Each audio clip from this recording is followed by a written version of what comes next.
Hello and welcome to The Connection, where RLDatix's Chief Customer Officer Liz Jones and Medical Director Darren Kilroy are joined by leaders and colleagues from within the healthcare industry. In The Connection, we explore how people and technology in healthcare can come together to create great experiences and support patient safety. We hope you enjoy listening. Well, it's really great this morning to have Marcos with us from NHS England's patient safety team. And we've talked about having Marcos on the podcast for a while because many people in the patient safety community will know Marcos very well. He's been good enough to come and speak at our previous People Summit, which was a really well-received session. And obviously, I've been working with Marcos and his team for some time in my role. So without further ado, welcome, Marcos, to our podcast. Thank you. Obviously, Liz is with us this morning as well. And I wanted to start, Marcos, in terms of the human beings behind the people in the NHS. Just tell us a little bit about your story, because clearly anybody who's even looked at your name will know that you're not of an English name. So tell us a bit about your story and how you came to be what you're doing today, what it all started for you. Yeah, so actually I never planned to come to the UK. That was a kind of an accident. So I was going to do a master's in Germany. And then I stopped here before going to the master's. So I said, okay, I'll take a break from my job that I was doing back in Rio, where I'm from, in Brazil. And I'll take a break and go 6 months before starting the course. And then I came to London. And then I never left. So I ended up doing the master's in health informatics here in City University. And then after I did a PhD at Imperial. So I never made to Germany. So wonderful. And then because my interest was in health informatics, and then was at that time there was that big IT program in the NHS. Yeah. So I got involved with that, got really excited, and then ended up working for the National Patient Safety Agency. Yeah. So that's how I got involved with patient safety. And I was managing the analytical team there. So then I became the head of analysis for the agency. And then after the change in government and the NHS, the restructure of the NHS that's now refreshed at people's minds after the Darcy's report. Of course. Talking about the reconfiguration of the NHS in the 2012 change. So that's during that time where the National Patient Safety Agency was abolished.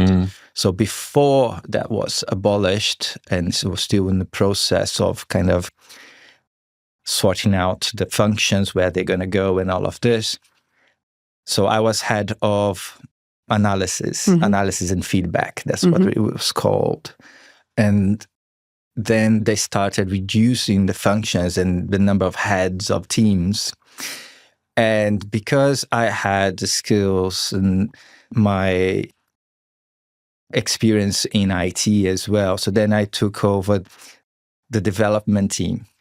And then they gave me also the reporting team that was the ones providing support to users and vendors. Incredible. So I just start taking everybody's teams, and the other heads moved on to different things or different organizations, to the point that I was left with the whole NRLS at the time, the National Reporting and Learning System.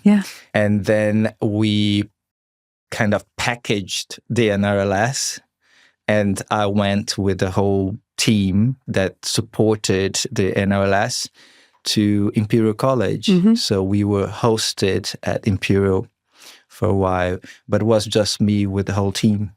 Supporting the NRLS team. That's what then we became. But I ended up incorporating into my role the job of other heads of teams didn't get a pay rise for that. Still, they pay them the same. So it's kind of a common thing, and people in NHS can relate. Rewarded with experience. Well, their job titles keep getting longer and longer, but that's not reflected in their pay slip. So. But it's a really great indication already there of the different, apart from the fact that your story is interesting, I'd like to at some point step back to Rio, if we may. I didn't think I'd say that this morning, but I'm also interested in, immediately you think about the different types of careers that you were guardian of there. R&D people, developers are really different to your typical patient safety enthusiast. They're very different in terms of what motivates them and how you operate. So the NHS really has got this real wealth of different careers. How have you handled that in your journey in terms of managing those different types of people? And is there a common motivation as to why they're working within health and care, do you think?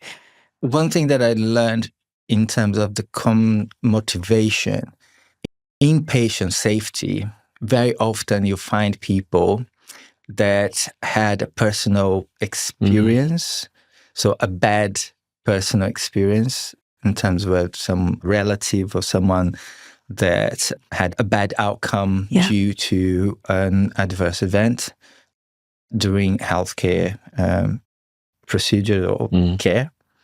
And I met a lot of people working in patient safety that had that in common. But also in terms of the healthcare, and that's for me as well, because before coming to the UK, I was already working for a major hospital in Rio. Okay. And I started working for IBM and in the private sector in other industries, in oil and gas and other things I did before.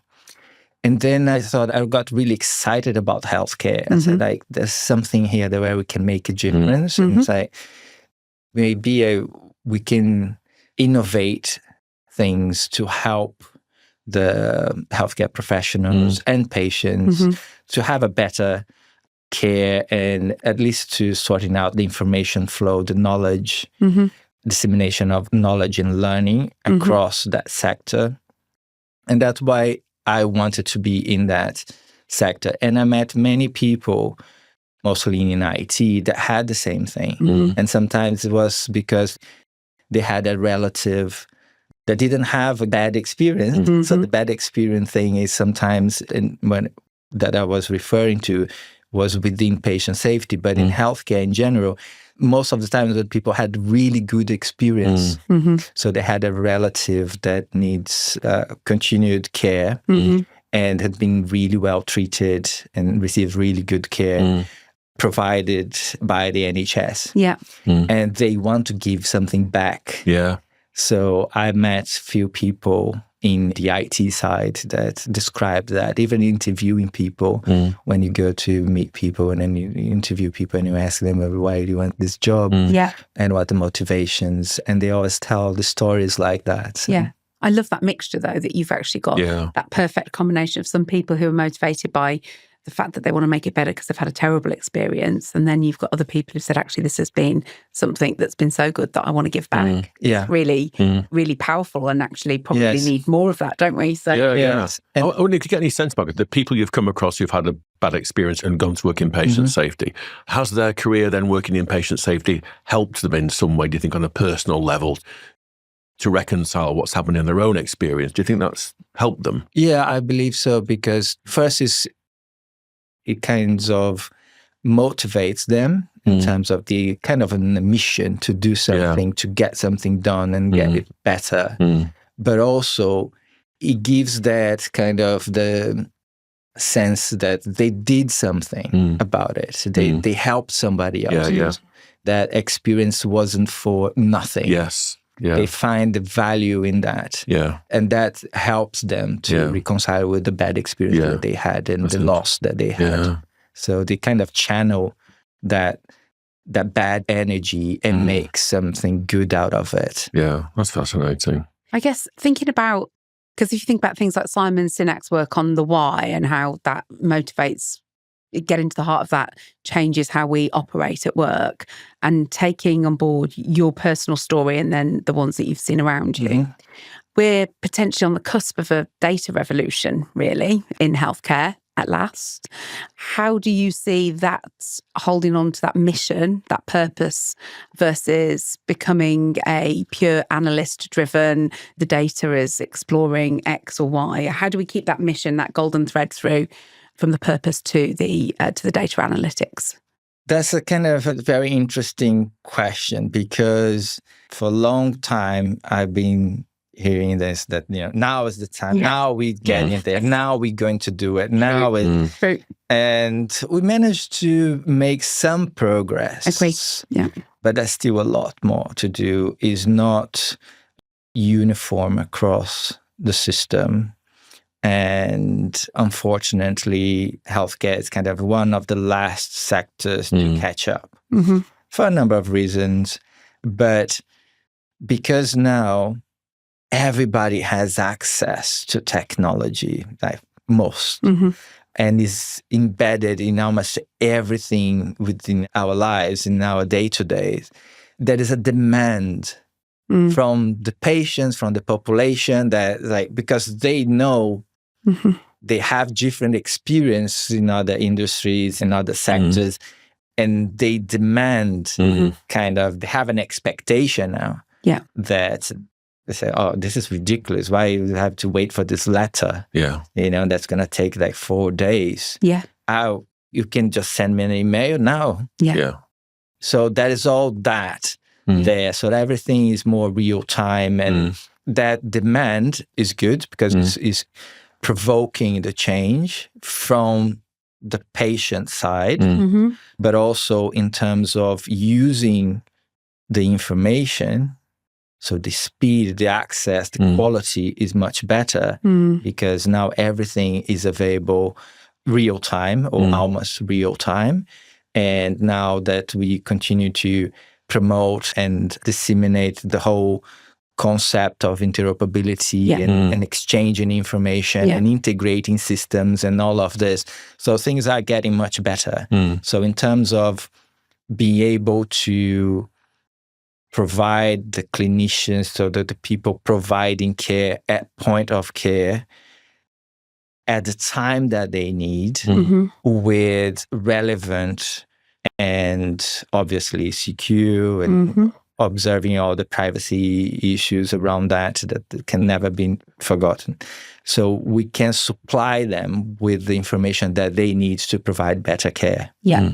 So there is a lot of case studies already, the examples, and that is becoming, as I said, now you had patients having that personal experience in their day-to-day lives, interacting with other sectors and products and things, and having that experience and demanding the healthcare provider also provides the same type of experience. You have the staff also now experiencing that. So I know that in that department, we can get this. Yes. Why we can't get this here? We need to have this here. So now is that pressure that's not top-down anymore, is not external from the patients, but also from the staff that expect more. They have an idea that what can be done. Yes. So they have that what good looks like in their head and start to demanding that and not settling for anything less. And that's good. And what you've described there is when we talk about being patient-centric in terms of the decisions and the decisions we make and how we design systems, systems in the holistic sense, that writ large in a technology sense, which is actually in the same way that other industries have effectively had consumers design what they need, and it is designed around the consumer. We're designing the tech and the information flows around staff and patients. As you were talking, it's fascinating because I remember when I was a younger medic, there was no concept of the fact we would share the clinical data with the patient themselves. There was it's incredibly patronising when you look back, and terribly wrong, but it wouldn't have occurred to the patients to ask what their blood results were, for instance, or what. It very rarely happened. And we were in control of that data, and we made the safety decisions as we thought the decision should be made.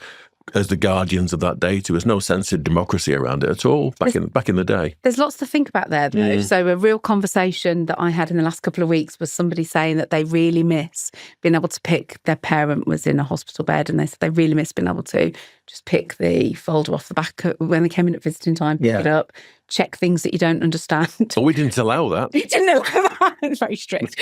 but I thought that was really interesting because, of course, when we talk about how we really think about human experience at the centre of data and technology, you've got all the versions of it there. You know, you guys guarded it. That must have been a very long time ago.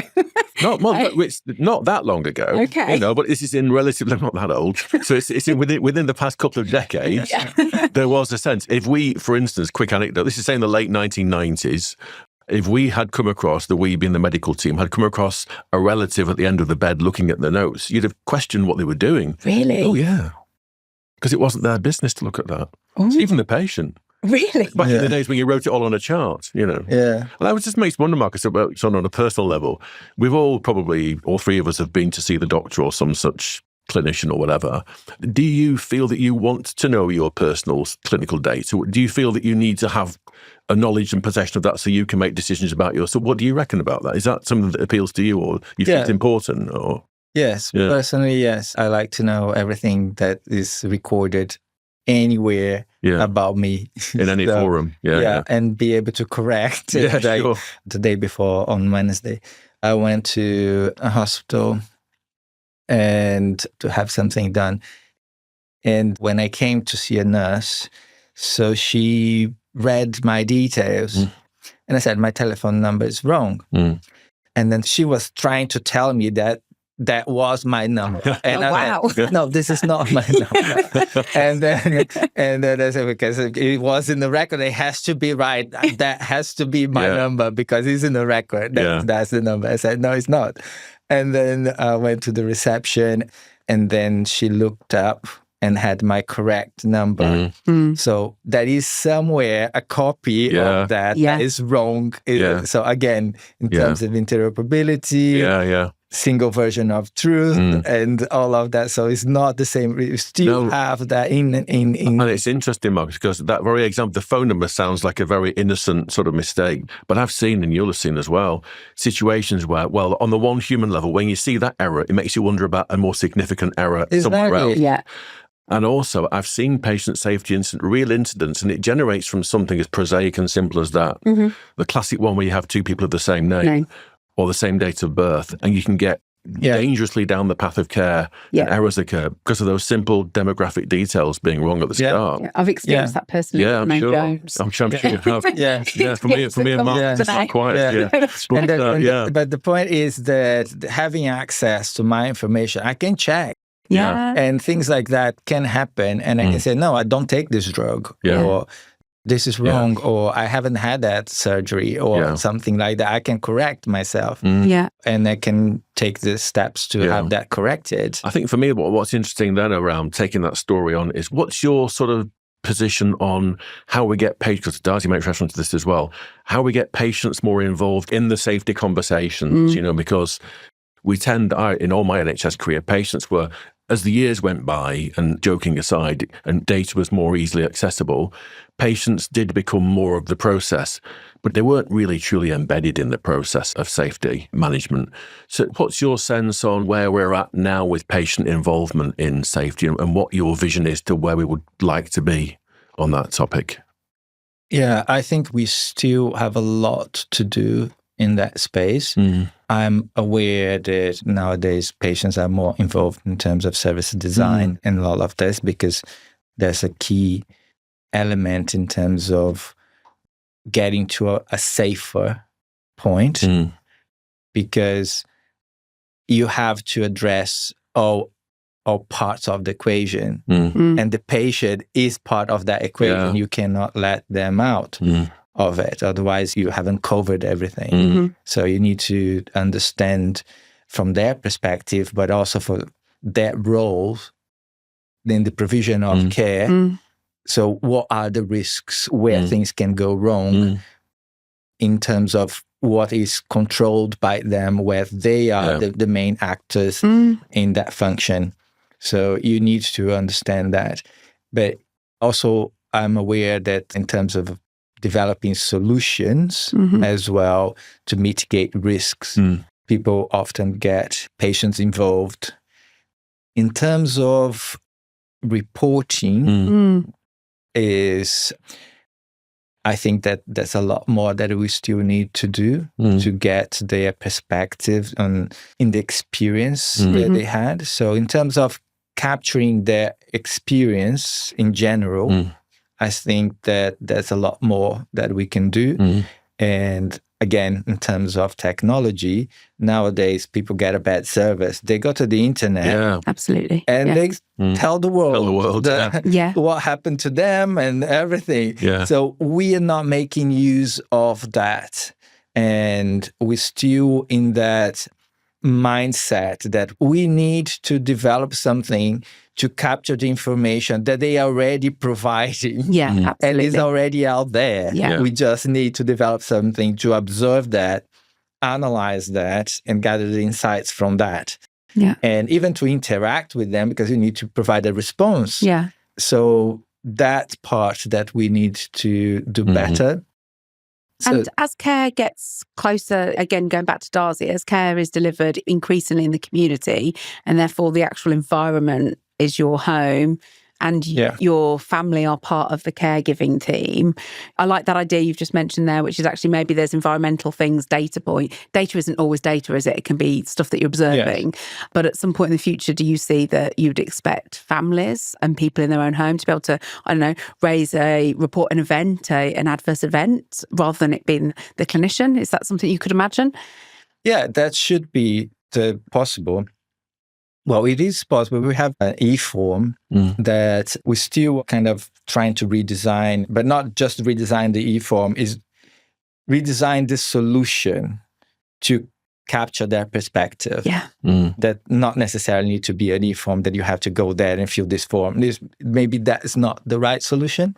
So the form is there. We have that in place, but it's not well used. So I don't even know if people have the knowledge that exists. But it's there. So it is possible. And I think it's important to have their perspectives in their home, whatever the care is happening, whatever interactions with healthcare system they had or they have, they should be able to provide a feedback and their perspective. And that needs to be heard. So that needs to be taken into account and help to improve the service. So that feedback loop needs to exist. And not just in terms of designing the solutions, the mitigation risks and all of this, but to monitor if those things are effective and learn about new risks that haven't been thought during that discovery process there and things like that. So we need to get everyone engaged, and then everyone needs to have a voice. And we need to listen to what people are saying. Absolutely so. Just thinking about, because we're draped in data all around our everyday lives now, no more so than in healthcare. So looking back on all the fantastic things you've been involved in so far, I know it's like in many, many years of great stuff to come, Marcus, I'm sure, but sort of in the realm of safety management, and what are the most significant things that you look back on now that you've been interested, that have been good things to be involved in? What's been the highlights of your career so far, do you think, in safety? In safety, I would say the engagement with the staff. When I joined the National Patient Safety Agency, we were just starting the data collection. Right. And we would get 100 or a few hundred incidents per month. For today, that we have over 2.6 million records per year. Mostly voluntary, entered by frontline staff that take that time to report, and because they believe it's important. And I think that is the greatest achievement that I've seen, is the engagement with staff. So safety became part of everybody's agenda. So that was very moving. And also is that back to motivation as well. So then you get motivation because you see people are engaged. And now they're expecting something back. Yes. So now you need to provide feedback from that. Now you need to provide insights. Now you need to respond to that. So then that brings the motivation as well. Yeah. It's interesting. We certainly believe that that's how you then surface the response back to the person at the right time, where they're in a position to do something about it, or it's going to be of most use to them, or they're going to be able to retain it, is kind of the next frontier of exploration, really. I'm interested in your view there in terms of innovation, because that's such an incredible data point and really genuinely something to be proud of. So if you were thinking, what's the next innovation that you hope, either the generations behind you or the people that are doing patient safety next, where would you want them to focus? What would the main focus be? I think it has to be on the learning aspect of it. So what I expect to see is learning strategies. So it's not reporting strategies, learning strategies, and using technology and innovation to do that, to deliver that strategy. There is about how you're going to disseminate information, how people consume information today, and probably we're not going to have one size fits all. It's like you're going to offer a number of ways for people to learn and open access to the information that people can learn and materials, and to people to learn and be able to apply that in their day-to-day work, or the patients with that day-to-day care as well. So we need to move into prevention more. So you need to make the information available for people to learn how to look after themselves safely, and also how staff can do their work safely, and all of this. So it's about having learning strategies, looking at technology to deliver that strategy and initiatives that will come out of that. So where's AI in all this then, Marcos? What's the role there? Because it's everywhere. So what's your sense of where that takes us in this world? Well, in this world... Oh, no, the world of patient safety. I think it would take us to Mars. Or maybe the end of the world. Who knows? That's the next podcast. In terms of patient safety, that's a lot that in terms of robotics and things. So it's to eliminate the variation, because variation exists everywhere, from professional to professional in the same space. You're always going to have the variation that comes with human interaction, and also the degree of error that comes with that. So to err is human, right? Back to the beginnings of the patient safety report. So then is to eliminate that variation and improve safety in that sense. So if you can automate things, the more you can automate, the more you can use robotics to do things in terms of medication and everything, nutrition, and monitoring. The big issue that we have in terms of deterioration, and how to monitor people, how to identify early signs of deterioration and all of that. So there's a lot that AI can help us with, but also in mental health. There's a huge potential in mental health, because it's one of the big issues now, that's a growing issue as well, that we cannot forget is mental health as well. And there's a lot of innovations that we can start using to provide people with support and help that they need in terms of mental health as well. And even to help elderly people to continue active and interacting with society, in observing anyone's limitations. So it's about that, is to looking at specific needs of individuals and see what assisted tools you can provide them with, or not just to them, but to support when someone is providing care to them. I think there's a huge potential, but it is more not just in terms of information and machine learning and that kind of thing, but actually robotics and making things more safe for people. Absolutely. And improving access in terms of, let's say, with the assisted technology. So if you have limitations or whatever your condition you might have a software or an application or device that can help you to overcome that and continue having a normal life. Yeah. So in that field, in terms of keeping people healthier for longer. For sure. So all of that feels really positive and optimistic, and you can start to think of the specific examples where you think, wouldn't that make a huge difference? One of the things that struck me from a staff perspective in the Darcy report was this idea that actually the majority of staff sort of feel that technology has taken away time rather than given them time. And actually, no doubt, some of that is very true. I think we all know that. We've all got that experience with different bits of technology ourselves.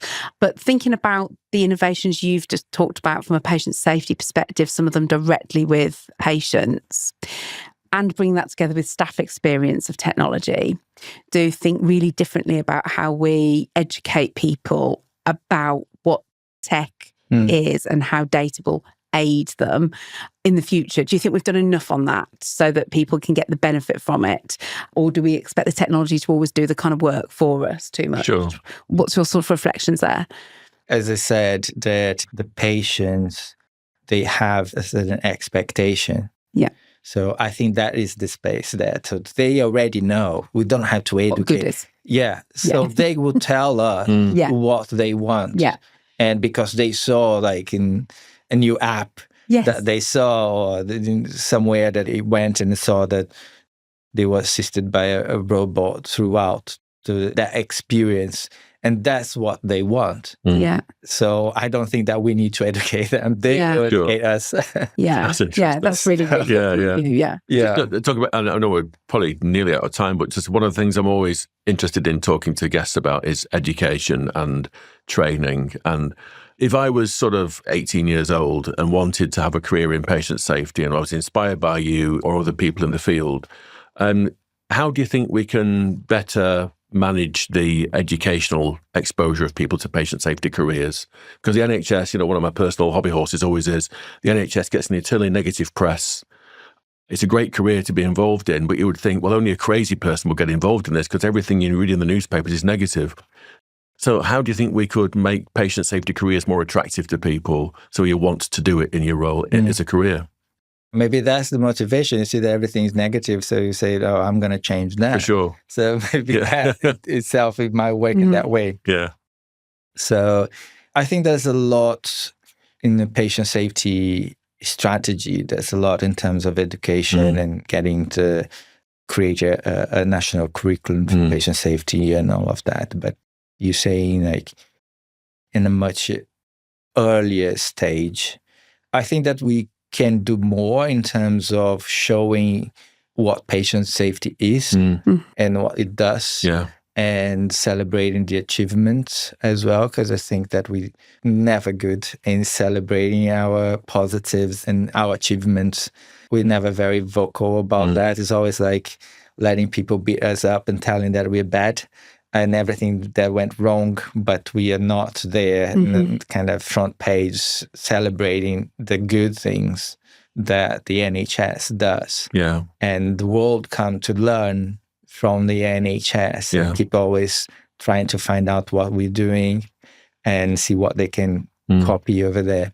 And it's about being more vocal in terms of the positives, the good things that we are doing, the achievements, how we're changing things, how we're making things better. And hopefully that will motivate people to engage and also wanting to join that kind of path. The movement. Yeah, absolutely. Before we finish, you wanted to go back to Rio. So you can if you want. Well, I did. We sort of did it. I wanted to understand about, because when you leapt from Rio to going to study health informatics, and I was like, what happened in between? But you did say you worked at a hospital in Rio. Yeah. What was your big reflections, other than time, in terms of what's different between that experience and the NHS? again, that was another thing that made me fascinated about the NHS, because I worked in a hospital in a third world country we had no resource, but anything is really a very different situation. Now, so the situation there is that you have good private hospitals, and it's a little bit like in an American system where if you pay your insurance, so your employer pays part of your insurance, health insurance, and you have access to private insurance, that kind of thing. But the majority of the population depends on the National Health Service. And with a huge population with very little resources applied to health or assigned to healthcare. So it's a massive challenge, and we have to innovate all the time. Everything has to be in terms of innovation. And because of the volume of patients and the volume of the population, we were doing the digital transformation much earlier because we couldn't cope otherwise.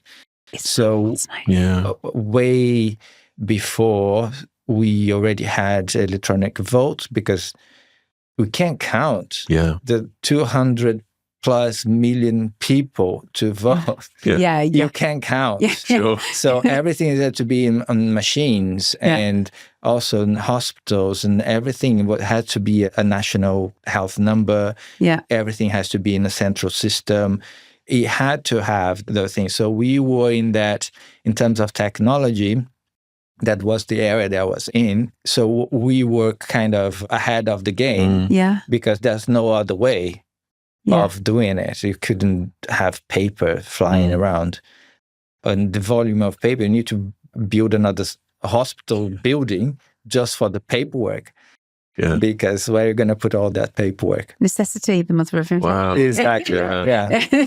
But then we didn't have the innovation in technology in terms of robotic and other things. That the level of the quality of the NHS hospitals are amazing. So all the technology that you see there is amazing. You can compare with go to the hospital in wards. There's no comparison. But yes, in terms of the information side of things, we had all of these big IBM computers back in the days. I remember the mainframe, mainframes and all of this. So that was a common thing. And the big IT teams developing systems and everything was very much shared across the system, that kind of each hospital with their own systems, was all integrated from the start. So it was a single system from the start, integrated from the start. So it was good to bring that vision and knowing the limitations that we had there to this reality at the time, with all the investments in IT and the NHS that are happening, and be able to realize things that we were not able to do there.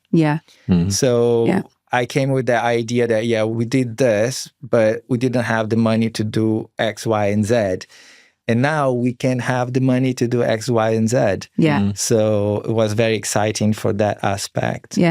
As well. Absolutely fascinating. It's brilliant to hear that. It's just so interesting. But also the experience in other industries that were totally different, like with the oil and gas, for example, where the money was rolling. So we had all the investment and everything. So the budgets were very large for IT and all of this. So I worked for ESSO. So after IBM, I went to work for one of their clients. That was ESSO. And big budget, and really that experience to know what everything is possible, working in innovation. We need to be ahead of everybody else, and the money is there. Let's put our heads to work and be creative and innovate. So that experience was very good as well. It is. That is really good. That's not dissimilar to my experience with technology. And the trick there is remembering, of course, the investment has got different purposes, isn't it? In that example with ESSO, I assume that was a competitive advantage. Yes. And quite often we frame our technology investments and our use of data in something that's perhaps not the bigger picture of what we're trying to do. And I think you've articulated today perfectly how it can absolutely be about not just patient safety, but patient-centred design in terms of future data flows and the systems themselves. So really fascinating. I think what my reflection in closing up, Marcus, is basically that the NHS has been lucky to have you in it. A guy with your experience, the fascinating stories you've told today has really blown my mind about how you've come to this position in life and the job you do now, and all that experience you've had is remarkable. And getting under the skin of you there, I think everyone will find that really interesting who listens in. So thank you very much for being with us today. Yeah, thank you. Thank you for your time. So Cheers. Thank you. Thank you for joining us on today's episode of The Connection. We hope this episode has provided you with valuable insights on the role that both technology and people play within the healthcare landscape. For more information and resources, visit RLDatix.com. Don't forget to subscribe to The Connection on Apple Podcasts, Spotify, or any other podcast platform you use. Join us next time as we continue to explore how healthcare is impacted by connecting people and technology. On behalf of the RLDatix team, thanks for listening.